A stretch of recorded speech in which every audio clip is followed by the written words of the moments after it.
The one question I get a lot is what 529 plan should I use? And the first point I want to make about 529 plans, right? These are college savings plans. You're saving for your kids' college usually by using a 529. The first thing I see people making a mistake on is they start these things too early, right? And what do I mean by too early? It's fine to start it when your kid's 1 year old. That's not a problem. That's not necessarily too early. What is too early, in my opinion, is if you're still trying to pay off your own student loans, right? You can best help others from a position of strength. And it's very hard to do that if you don't have your own financial ducks in a row. So I think you got to take care of yourself first, right? It's the same thing when you're on a cruise, right? And they tell you, well, put on your life jacket first, or you're on a plane, right? And they tell you if the oxygen drops down, put yours on first, then help your child. There's a reason for that.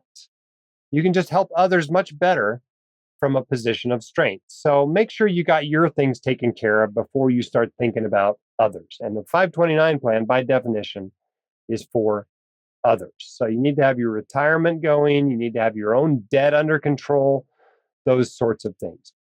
But once you're decided you're going to save some money for your kid or your grandkid or your niece or nephew or whatever, and you decided you're going to use a 529 plan, there is some consideration you should take.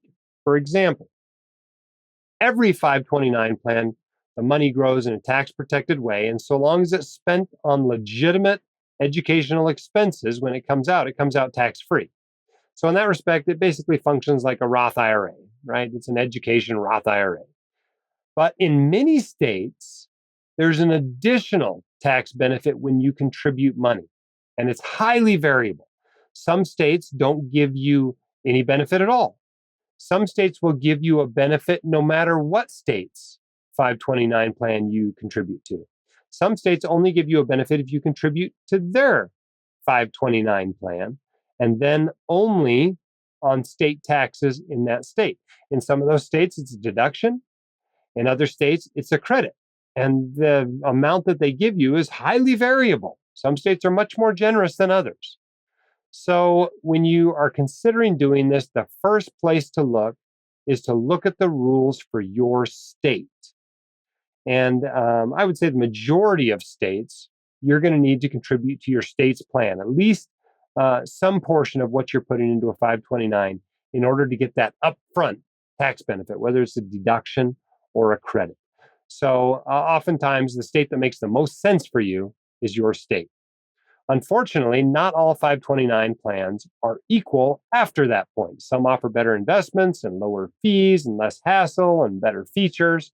You know, when you hear about the 529 plans that are the top ones, typically the lists will include Nevada, Utah, New York, Ohio sometimes, and then it varies, right? It's different. Every couple of years, the list moves around a little bit. And there are actually quite a few good ones. I'd say there's 10 or 15 good ones these days. But even if you're not in a good one in your state, it may very well make sense to still use your state up to the amount that you're going to get a state tax break. However, there are a few states that don't have a state income tax at all, right? We're talking about Alaska, Florida, Nevada, South Dakota, Tennessee, Texas, Washington, Wyoming, etc. If you're in a tax-free state, you can use whatever 529 you want, right? Because you're not going to get a state tax benefit from it because you don't pay state income taxes. There are also a few states that don't offer any tax deduction or credit at all. Okay? We're talking about California, Delaware, Hawaii, Kentucky, New Hampshire, and North Carolina. Okay? So if your state's not going to give you squat, you can use whatever state you want. And then there's a few states that give the same tax deduction or credit no matter what plan you contribute to. And we're talking about Arizona and Kansas, Minnesota, Missouri, Pennsylvania. And Arkansas actually gives you a certain benefit for using an out-of-state plan, but they'll give you a bigger benefit if you use the in-state plan.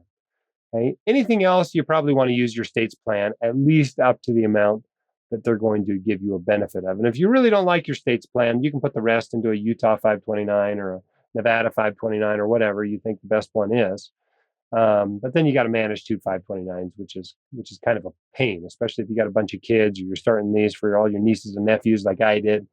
If you're managing 30 of these accounts, simplicity matters quite a bit. You probably want a pretty simple investing solution inside them, and you probably want to keep them all at one place. But that's kind of how to think through which 529 plan to use. I hope that's helpful to you. The hosts of The White Coat Investor are not licensed accountants, attorneys, or financial advisors. This podcast is for your entertainment and information only. It should not be considered professional or personalized financial advice. You should consult the appropriate professional for specific advice relating to your situation.